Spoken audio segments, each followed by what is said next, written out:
स्वर्गीय महान पिता, धन्यवाद करते हैं प्रभु आज के सुंदर वचन के लिए जो आपने हमारे जीवन में दिया। परमेश्वर होने दे आज का वचन हर एक के जीवन में कार्य करे। सारी आदर महिमा जलाल आपके नाम को मिले। हम आत्मा में बढ़े प्रभु और हर एक को आत्मा और वचनों में बढ़ाए पिता, यीशु के नाम से मांगते हैं, आमीन। हम पढ़ेंगे पहला पत्रस उसका 3 अध्याय और उसका 10 वचन। हालेलुया। यहाँ पर लिखा है, क्योंकि जो कोई जीवन की इच्छा रखता है और अच्छे दिन देखना चाहता है, वह अपनी जीभ को बुराई से और अपने होठों को छल की बातें करने से रोके रहे। हालेलुया। आज संसार में बुराई की बात करें, पाप की बात करें तो उसकी गिनती इतनी ज़्यादा है कि हम बयान नहीं कर सकते। हालेलुया। पर आज बुराई और पाप सबसे बड़ा है परमेश्वर की अनआज्ञाकारी, परमेश्वर के कामों को ना करना, परमेश्वर की प्रेजेंट में ना चलना। और यहाँ पर क्लियर लिखा है, क्योंकि जो कोई अपने जीवन की इच्छा रखता है और अच्छे दिन देखना चाहता है। जीवन प्रभु यीशु है, जीवन का जल यीशु है और अनंत जीवन भी यीशु है। और यहाँ क्लियर वचन कह रहा है कि जो जीवन की इच्छा रखता है और अच्छे दिन देखना चाहता है, अच्छे दिन धरती पर भी और स्वर्ग में भी, धरती से जाने के बाद भी अगर हमने अच्छे दिन देखने हैं तो अपने आप को बुराई से रोके रखें। हम इसका ही 13 वचन भी देखेंगे। यदि तुम भलाई के लिए उत्तेजित रहो तो तुम्हारी बुराई करने वाला फिर कौन है। हालेलुया।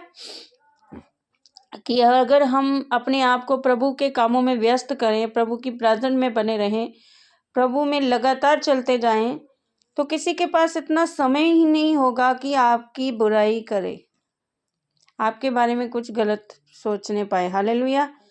क्योंकि लोग फिर यही कहेंगे कि ये बंदा सारा दिन प्रभु की प्रेजेंट में रहता है, दुआ करता है, प्रभु के भवन में जाता है, प्रभु के कामों को करता है। उनके शब्द खुद ही बदलते जाएंगे हमारे और आपके लिए, क्योंकि सबसे बड़ी बुराई है परमेश्वर की उपस्थिति में ना जाना। अगर हम भलाई करने के लिए हमारे अंदर उत्तेजना है, करना चाहते हैं, तो फिर हमारी बुराई कोई नहीं कर सकता। और आगे 17 वचन कहता है, यदि कोई परमेश्वर की क्योंकि यदि परमेश्वर की यही इच्छा हो कि तुम भलाई करने के कारण दुख उठाओ। हालेलुया। और अगर हम परमेश्वर में चलते हैं तो हमारे जीवन में अगर दुख आता है तो इसमें प्रभु की महिमा है। हालेलुया। क्योंकि प्रभु यीशु ने भी देह में दुख उठाया। अगर भलाई करके दुख आते हैं तो अच्छी बात है। अगर आगे लिखा है तुम भलाई करने के कारण दुख उठाओ, तो वे बुराई करने के कारण दुख उठाने से उत्तम है। हालेलुया।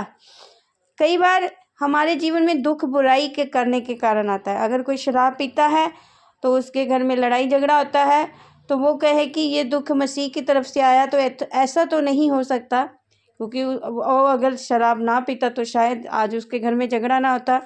और अगर एक सास या बहू की लड़ाई अगर हम देखें, वो सास के विरुद्ध कुछ बोली या बहू सास के विरुद्ध कुछ बोली, तो तब उनमें झगड़ा हुआ। वो संसार की तरफ से है, वो बुराई की तरफ से हमारे जीवन में दुख आया है। ऐसे ही संसार में कई ऐसी परिस्थितियां हैं जिनके कारण हमारे जीवन में दुख आता है, जो बुराई की एक जड़ है, बुराई का एक कारण है।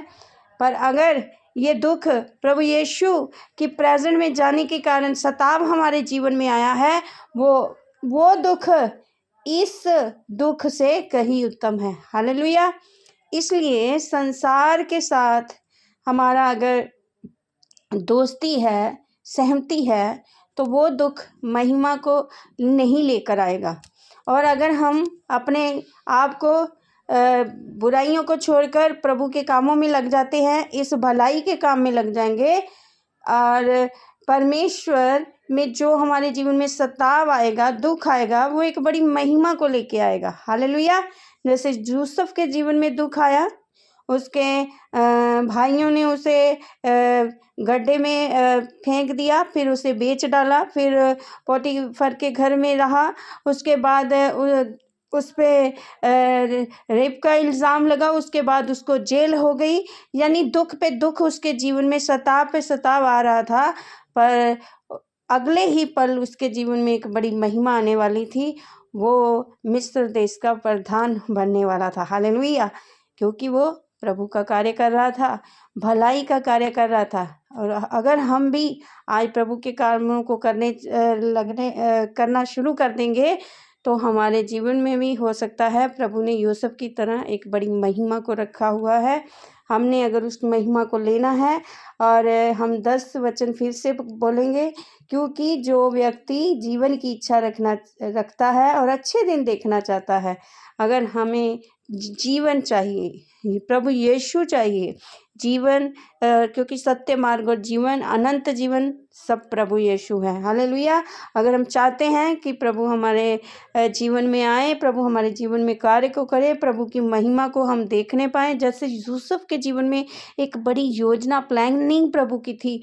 उसने भलाई पर भलाई की, अपने भाइयों के साथ उसने भलाई की, पोटीफर के घर में भी उसने भलाई की, और उसने जेल में रहते हुए उस रसोई के साथ, उस मंत्री के साथ भी भलाई की। और ये भलाई शायद उन लोगों ने नहीं, उन लोगों ने नोट नहीं की उसकी की हुई भलाई, पर परमेश्वर नोट कर रहा था, और परमेश्वर ने उसकी भलाई के बदले में उसे एक बड़ी महिमा को दिया। हालेलुया! हम आज कई बार कई लोगों के साथ भलाई करते हैं, वो नोटिस नहीं करते हैं, पर परमेश्वर करता है। हम परमेश्वर के लिए जो कुछ भी करते हैं, परमेश्वर के लिए, परमेश्वर में रहकर करें, ताकि हम जीवन को देखें। और हालेलुया!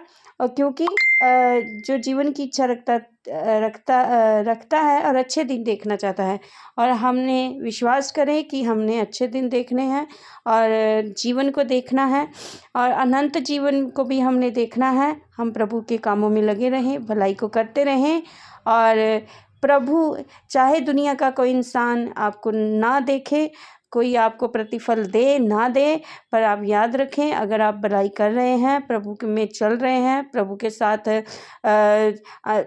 के साथ लॉयल हैं, तो प्रभु आपकी भलाई को देख रहा है, आपके कामों को देख रहा है। प्रतिफल आपको प्रभु ही देगा। और जैसे प्रभु ने यूसुफ को भलाई के बदले महिमा दी, उसी तरह प्रभु हमें भी हर भलाई के बदले महिमा को देगा। हालेलुया! इस वचन के द्वारा प्रभु आपको ब्लेस करे। आमीन। सबको जय मसीह।